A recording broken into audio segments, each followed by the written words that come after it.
So I was asked this question recently. How do you stay happy and be happy even if you're alone? And that kind of gave me an idea for this video. For the past year, I've started this series showing my love for solitude and loneliness with the title The Journey of the Lone Wolf. I've showed how I hang out with myself, no matter indoors or outdoors, but I never really tell you about why and how. Do you have to go through a breakup in order to do that? Well, not necessary. You can still be in a relationship and surrounded by a lot of friends, but still, you just want a little rest from all the socialing, and that's why you want to hang out with yourself and be alone. So the following travel/study with me vlog, I will probably share about how and why I enjoy being alone and kind of wrap up 2020 for me, because 2020 is kind of a year where I learned to appreciate being alone and being a lone wolf. So yeah, let's go to that vlog. So before we go on a trip, let me introduce this trip's companion, my Tamagotchi! Just okay, I'm sure your reaction right now is just like that lady, the spies. But still, my lovely Tamagotchi. That's who I bought on this journey. As always, I would choose a destination that is far away from where I live or work, so I could feel like, hey, I'm going on a holiday even if I'm in the same city. And even without someone by my side, I would also dress myself up so I would, look pretty to myself. So I've never been to South Harsons, and it's kind of a place that my friends always tell me to, hey, come, it's where I live, come and visit, but I never really went to until they moved away.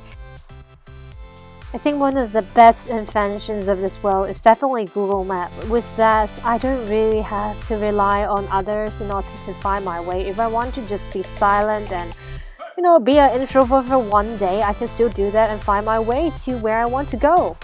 To go on this journey, you have to equip yourself with AirPods or earphones for listening to music, and also a pair of glasses to disguise yourself, and that's kind of the tools I use when I travel alone.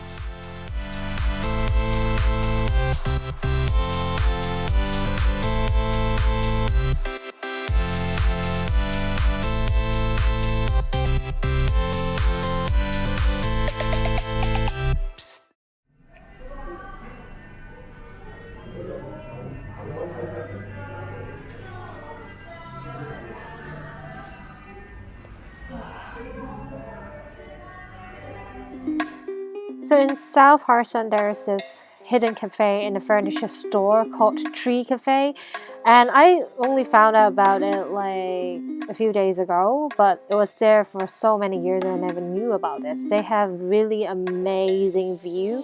There's places for you to work at, and then there's good food, and that's quite important. The environment, the atmosphere, the food is good.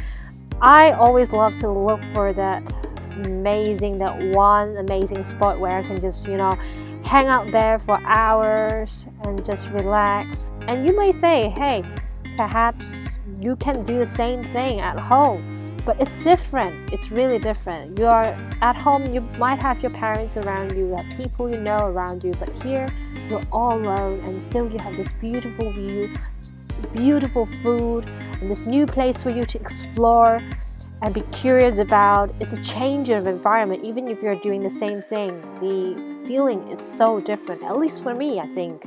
That's why I like going on these kind of trips.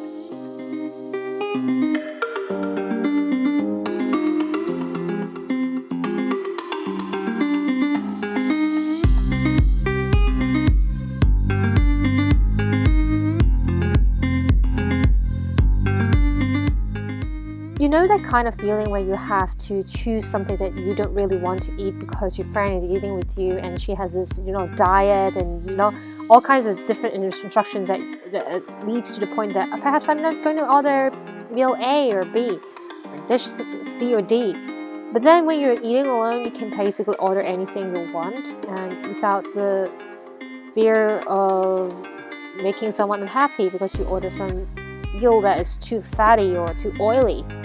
And since I'm with my Tamagotchi, I have the obligation to feed them while I'm eating as well, just in case they beep all the time, disturbing me for my peace, right?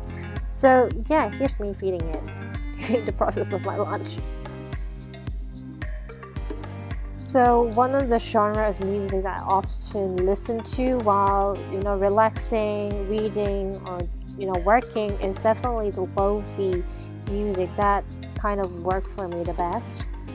I think writing is kind of thing that kept me from feeling all alone since I was little, because first off, you don't really have to talk to anyone about it.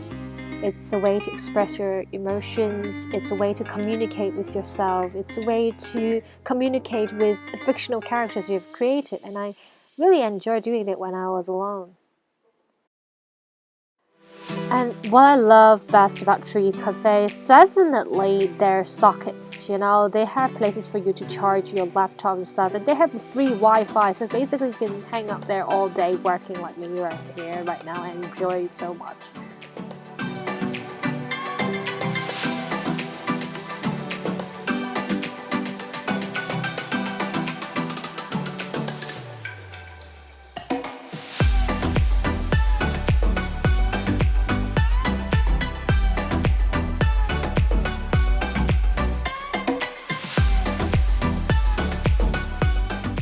And who says you can only take ugly selfie of yourself when you're alone? You can definitely use a video recording device using the selfie camera, and still you can take really pretty pictures after screen capping the scenes from the video like this right now.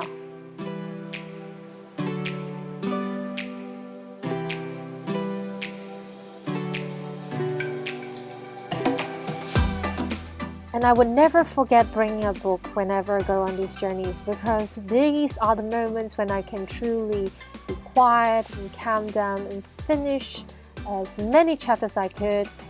And it's the only way, because when I have people around, I just can't help myself from talking to them and not concentrate on my books. So yeah, these trips mostly help me to finish the books I've bought.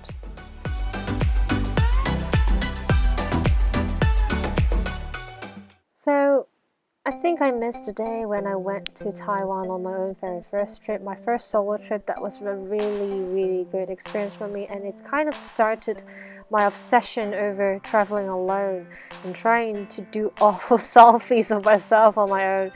But still, I enjoy it. I discovered new environment, new style of reading and writing.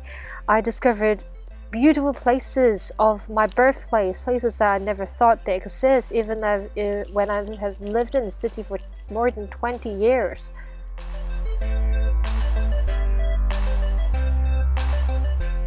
Looking back at all the pictures that I've taken during these journeys as a lone wolf, I would say to 2020 is, yes, you suck, but somehow you force at least me to appreciate the negative term called loneliness and defeat that thought that being a lone wolf is just pathetic. So thank you 2020 and goodbye.